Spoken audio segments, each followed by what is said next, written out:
May katotohanan kaya, Paolo, mas in love kay Kimi? Palagi nga bang nasa bahay ng aktres?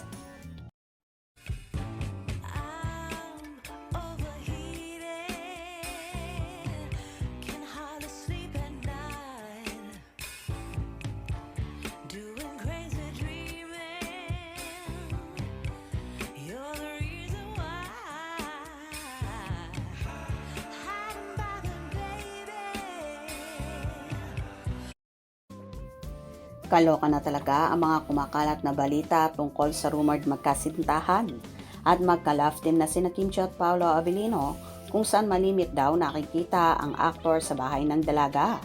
Kasalukuyan pa rin nasa Paris si Paolo para sa shooting ng ginagawa nilang movie ni Nadine Lustre na sa April pa raw matatapos ang shooting nito.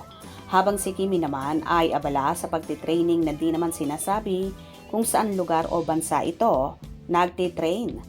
Sa gitna ng nagniningning na mundo ng showbiz kung saan ang bawat kislap ng kamera ay may kakaibat na kwento ng pag-ibig at pag-asa.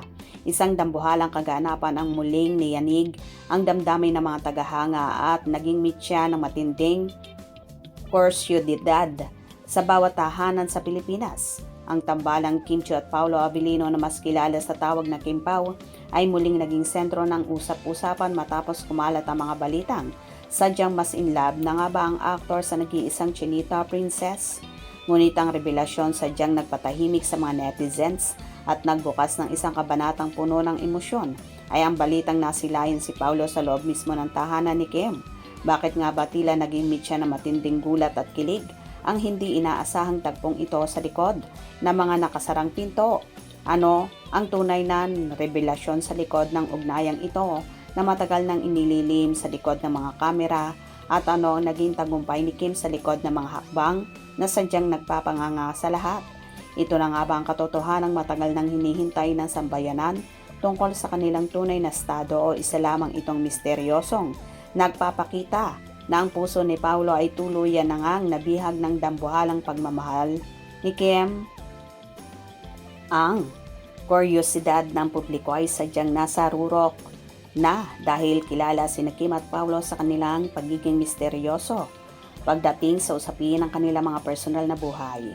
Ayon sa mga nakasaksi at sa mga lumalabas ng detalye na mabilis ring naging viral ang presensya ni Paolo sa bahay ni Kim ay hindi lamang isang simpleng pagbisita kundi isang dambuhalang pahiwatig ng mas malalim na connection. Sa bawat segundo ng kanilang nakaraang pagsasama sa telebisyon, makikita ang tindi ng emosyon at ng tila pamilyar na kislap na sadyang yayanig sa inyong mga hinala. Ang revelasyong ito ay naging mitya ng matinding discussion online. Paano nga ba nagawa ni Kim na tuluyang buksan ang puso ng isang Paolo Avellino na kilala sa pagiging mailap sa mga seryosong relasyon? Ang katotohanan na ang aktor mismo ang nagpapakita ng ganitong uri ng dedikasyon ay isang dambuhalang revelasyon na sadyang kurot sa puso ng sinumang nakasubaybay sa kanilang bawat galaw. Dahil sa viral na kaganapan ito, muling niyanig ang social media ng iba't ibang interpretasyon mula sa mga taga-subaybay ng kanilang tambalan. May mga nagsasabing ang ugnayan ni Kim at Paolo ay tila isang kwento parang pelikula ang dating, kung saan ang bawat pagbisita sa tahanan ay nagsisilbing ebidensya ng isang matatag na pundasyon ng pag-iibigan na hinding-hindi matitibag ng panahon. Ipinapakita nito na sa mundo ng showbiz ang bawat kilos ng isang bituin, lalo na kung ito ay nagaganap sa pribadong espasyo, ay isang revelasyong sadyang kurot sa puso ng bawat Pilipino. Ang kislap ng kagalakan sa mga mata ni Kim habang kasama si Paolo ay tila nagsasabi ng isang kwento hindi kayang ilarawan ng anumang dialogue. Ang misteryoso kung bakit pinili ni Paolo na ipakita ang ganitong ka-intimate na aspeto ng kanyang buhay ay sadyang nagpapanganga sa mga fans na matagal nang umaasa sa kanilang forever.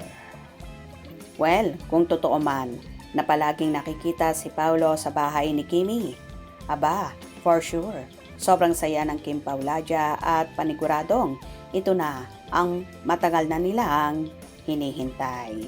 Hope you enjoyed. Please subscribe for more info.